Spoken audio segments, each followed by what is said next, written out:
শেখ হাসিনা তো ভারতে পালিয়ে গিয়েছিল, তারেক রহমান পালাবেন কই?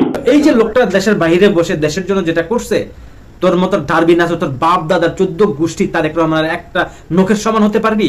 ডারবিনাসের তুই যে বললি তারেক রহমান দেশ থেকে কোথায় পালাবে, তোর বাবার জায়গায় গিয়ে পালাবে রে? হারাম দাদা কোথাকার, কথাবার্তা সাবধানে মুখে লাগাম দিয়ে কথা বলবি, বেয়াদব কোথাকার। তোর বাবা মা তোর ভালো শিক্ষা যদি দিয়ে থাকতো, তোর তো পারিবারিক শিক্ষা নেই, তোর প্রাতিষ্ঠানিক শিক্ষা আছে, তোর কোনো পারিবারিক শিক্ষা নেই। পারিবারিক কথাবার্তা একটু সাবধানে বলবি। আওয়ামী লীগের হাসাও মাহমুদ আর তোর সাথে কোনো তফাৎ নাই। আওয়ামী লীগ পালাইয়া সেই হাসাও মাহমুদের হাসাওয়ের দায়িত্ব তোর উপরে দিয়ে গেছে। 2 দিন আগে আসছিস বেটা বৈষম্য বিরোধী আন্দোলন করে বৈষম্যের বিরুদ্ধে কথা বলতে, বেটা নাক দিয়ে টিপ দিলে এখনো দুধ পড়ে। তারেক রহমানের সন্তানেরও বয়স না বেটা তোর হিসাব করতে গেলে, তুই আসছিস তারেক রহমানকে নিয়ে কথা বলতে। তুই 2 দিন পরে কোথায় পালাবি বেটা, তোর সেই হিসাব আছে নাকি? আমাদের কিছু বলা লাগবে না। ওই যে তোর বাবারা বলতেছে না, আমতারেক বলতেছে না, আওয়ামী লীগই তোদেরকে সাইজ করবে। আওয়ামী লীগ তো আমারও শত্রু, তোদেরও শত্রু, ঠিক আছে? তোরা যে বৈষম্য বিরোধীর কথা বলে আসছিস, এই যে তোর কথায় কথায় বৈষম্য তৈরি করছিস, একজন জাতীয় নেতাকে নিয়ে যে কথা বলিস, তুই কি নিজের জাতীয় নেতা দাবি করিস? তোর এমন কি আছে যা বা এরকম কি তৈরি করছিস যে রাজনীতি বুঝিস? যাকে তাকে নিয়ে জামাতের নিয়ে কদিন হাওয়া দিলি, আবার জামাতের নিয়ে উল্টাপাল্টা অনেক বড় বড় কথা বল তাদেরকে, তারা মুনাফিক, সমস্যা নাই। এবং জামাত তোদেরকে বলছে জন্ম হয়ে বাপের সাথে পাঙ্গা দিও না। ওই আমাদের নিচু দল যেটা আমাদের চাইতে মানে অনেক নিচে, যে জামাত ইসলাম, তাদের এই হুঙ্কার শুনে তোরা কথা বলিস নাই, ঠান্ডা হয়ে গেছিস। আবার এর চাইতে বড় দল যারা জামাত কিনা বিএনপির ডরায়, তুই তারেক রহমানকে বলছিস যে তারেক রহমান পালাবে কোথায়? আওয়ামী লীগ তো পালাইছে। আরে বেটা, আওয়ামী লীগ পালাইছে ওর বাবার দেশে বা ওর স্বামীর দেশে। তারেক রহমানের বাবার দেশ, মায়ের দেশ, তার মা এই দেশই আছে, কোথাও যায় নাই।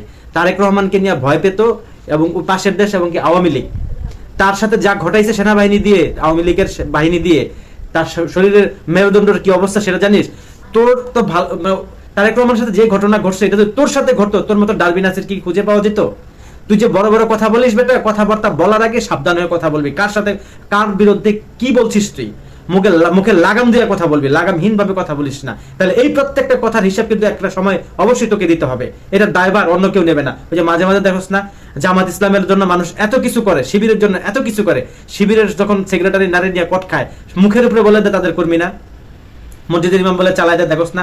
দলের উপরে দায় নিতে চায় না, পরের দিন আবার শিবিরের লোকেরা, জামাতের লোকেরা তারা বহিষ্কার করে।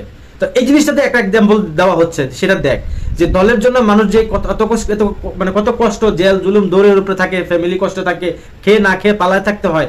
সেই মানুষগুলাই যখন একটা ভুলক্রমে একটা কিছু করে ফেলে, সেটার দায় কিন্তু দল নেয় না। জামাত ইসলামকে দিয়ে সেই প্রমাণগুলো পাওয়া যায়, পেয়েছিস না? তো এরকম করে যে তুই কথা বলছিস, ডাইরেক্ট হিট করছিস তারেক রহমানকে নিয়ে, তুই বুঝছিস ঠেলাটা কতটুকু পর্যন্ত গিয়ে সামাল দিতে হবে তোকে?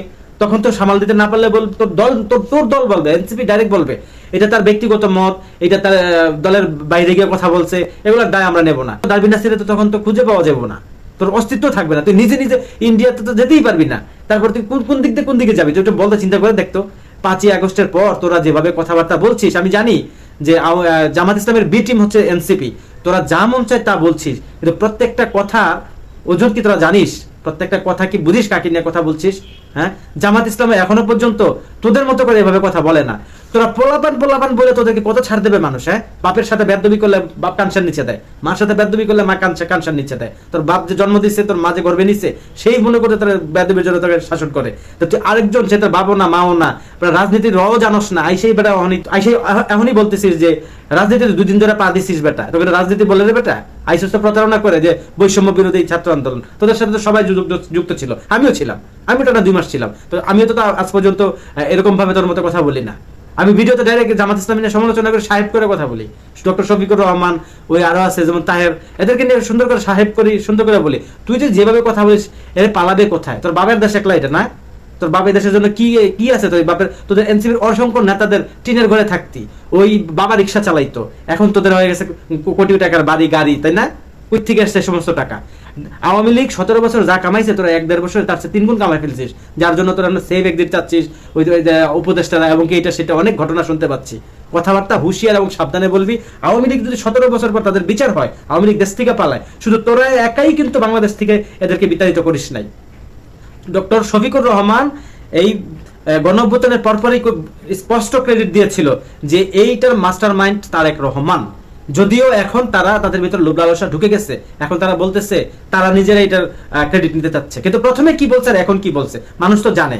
তো এই যে লোকটা দেশের বাইরে বসে দেশের জন্য যেটা করছে, তোর মতো ডারবি নাসির, তোর বাপ দাদার 14 গোষ্ঠী তারেক রহমানের একটা নখের সমান হতে পারবি? ডারবি নাসির, তুই যে বললি তারেক রহমান দেশ থেকে কোথায় পালাবে? তোর বাবার জায়গায় গিয়ে পালাবে রে? হারামজাদা কোথাকার, কথাবার্তা সাবধানে মুখে লাগাম দিয়ে কথা বলবি, বেয়াদব কোথাকার। তোর বাবা মা তোর ভালো শিক্ষা যদি দিয়ে থাকতো, তোর পারিবারিক শিক্ষা নেই, তোর প্রাতিষ্ঠানিক শিক্ষা আছে, তোর কোনো পারিবারিক শিক্ষা নেই। পারিবারিক শিক্ষা থাকলে তুই দ্বিতীয় হাসান মাহমুদ হতি না। রাজনীতিতে আসতে না আসতে কথা, মানে তোদের নিবন্ধন পাওয়ার আগেই তোরা যে সমস্ত কথাবার্তা বলছিস, এই মানে সরকারকে থ্রেট দিচ্ছিস, হুমকি দিচ্ছিস বিভিন্নভাবে, কিছু হলে হেন তেন কেটে ভাই। যদি এই দেশের মানুষ তোদের অপকর্ম দেখতে দেখতে ছাত্র বলে বলে যে গেম খেলছিস, তোরা যে অপকর্ম চান্দাবাজি সমন্বয়কের নামে যেগুলো করছিস, বিচার সালিশ, এই দেশের মানুষ যদি আবার ক্ষিপ্ত হয়ে যায়, এই দেশের সন্তান, আমরা এটাকে ক্ষমা করছি, সন্তানকে এখন শাসন করা শুরু করবো, মাটির তলার থেকে ধরে না মানুষের দেশে, তোদের বাবারা দেশে সাহায্য করবো, তোদের শিক্ষা দেবে।